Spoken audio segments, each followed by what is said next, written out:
Good morning mga kawaray. Tanghali na pala. So, time check 3:11. So makakauwi na tayo. Thank you Lord. Time to go na, time to go. Thank you so much. At makakauwi na tayo. So sana hindi umulan. Medyo tumatalsik-talsik na yung ano. Sana lang hindi tayo maabutan ng ulan.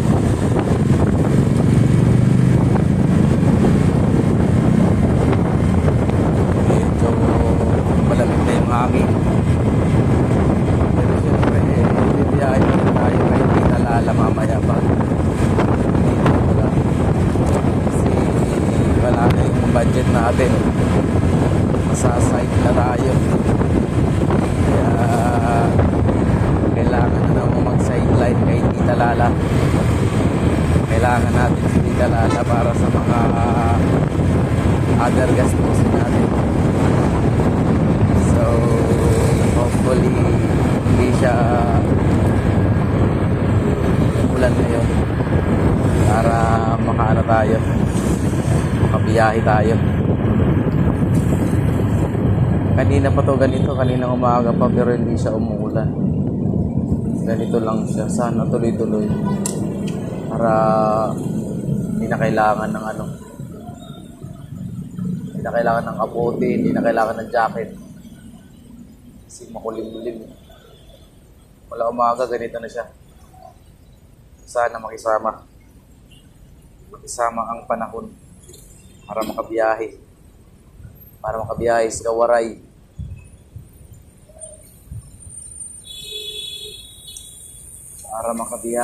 Kawaray. Dahil waray na budget.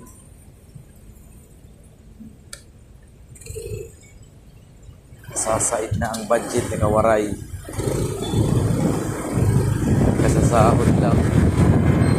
Kasasahod lang pero wala na agad ang budget.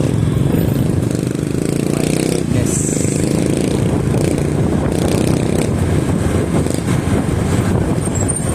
Ang hirap budgetin ng kulang sa budget. Ang hirap budgetin ng kulang sa budget. Masakit sa ulo budgetin ng kulang sa budget.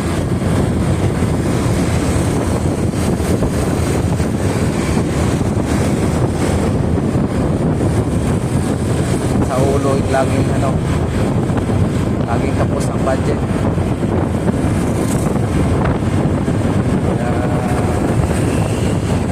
Sana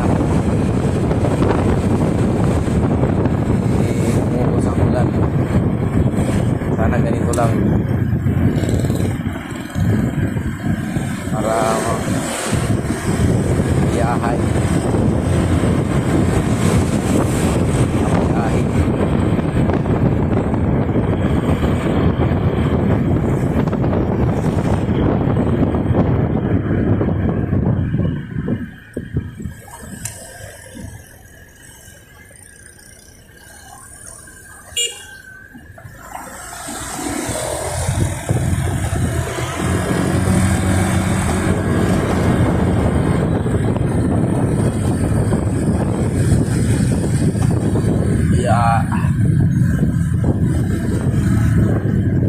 Halos ano rin na. Halos 2 linggo rin. 2 linggo hindi ako nakabiyahe. Kasi pag second shift ako eh. Pag second shift, hirap bumiyahe. Antok na antok kasi ako sa umaga. Hindi kaya bumiyahe pag ganun kaaga. Hirap naman bumiyahe pag ganun nararamdaman mo. Naantok ka pa.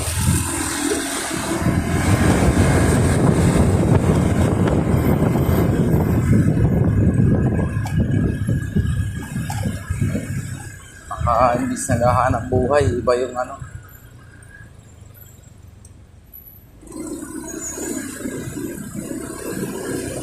Kaya naghahanap buhay para may extra, hindi para madisgrasya. Kaya hindi na lang ako nabiyahe. Tinutulog ko na lang. Tinutulog na lang. Katamaran yun. Tinutulog na lang. Kulang kasi natulog. Pag second shift ako, nauwi sa ako. Mga mag-aalas 12 na ako nakaka-uwi. So, gigising ako ng alas 4 para dun sa mga estudyante ko. Yung dalawa kong estudyante kasi mga pang-umaga eh.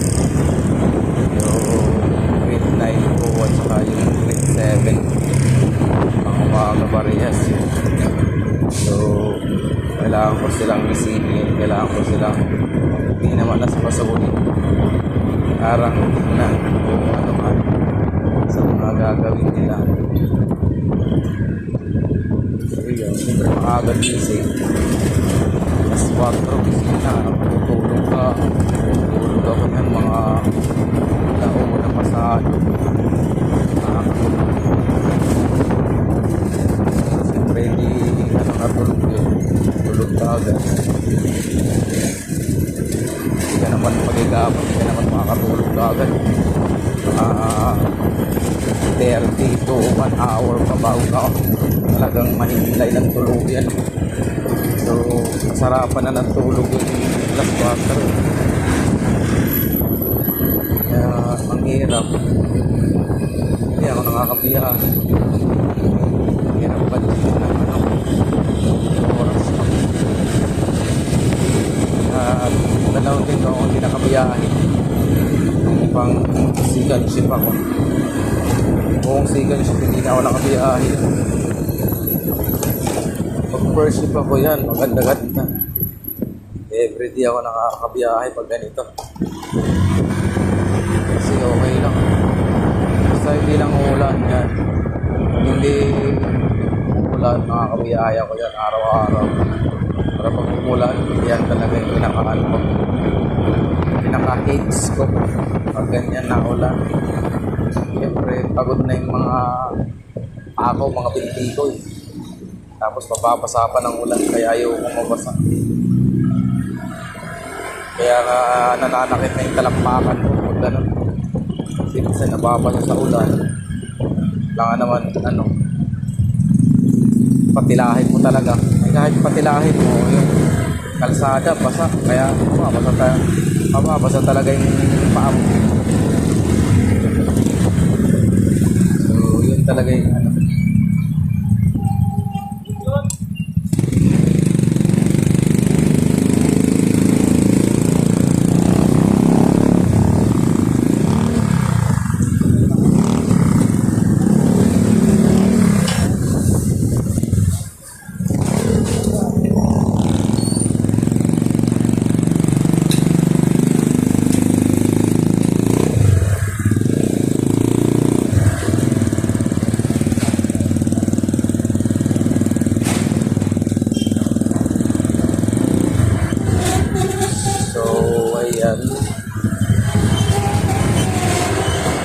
malapit-lapit na. Malapit-lapit na tayo sa bahay.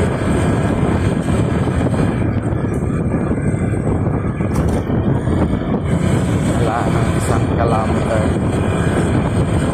Nasa bahay lang.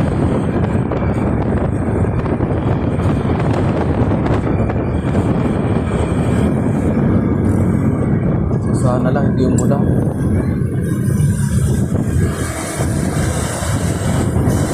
Pag umulan, aray ko, sigurado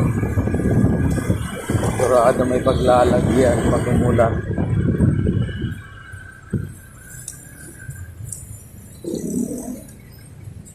Sigurado may paglalagyan pag umulan.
Yan. Lapit na. Hindi na lang.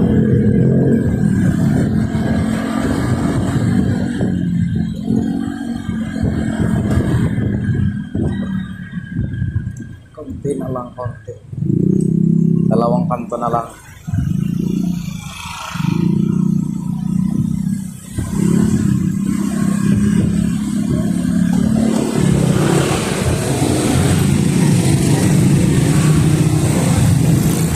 Ayan na, ayan na. Let's go, let's go.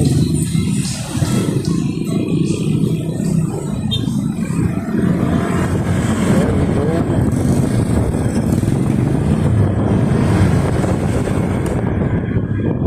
Thank you, thank you, thank you.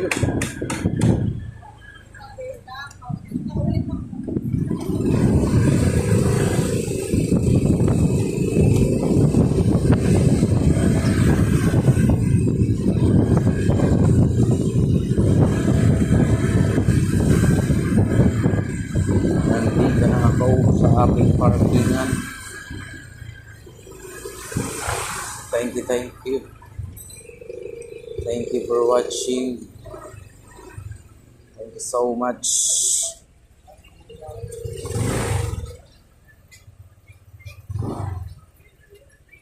Thank you so much. Thank you for watching.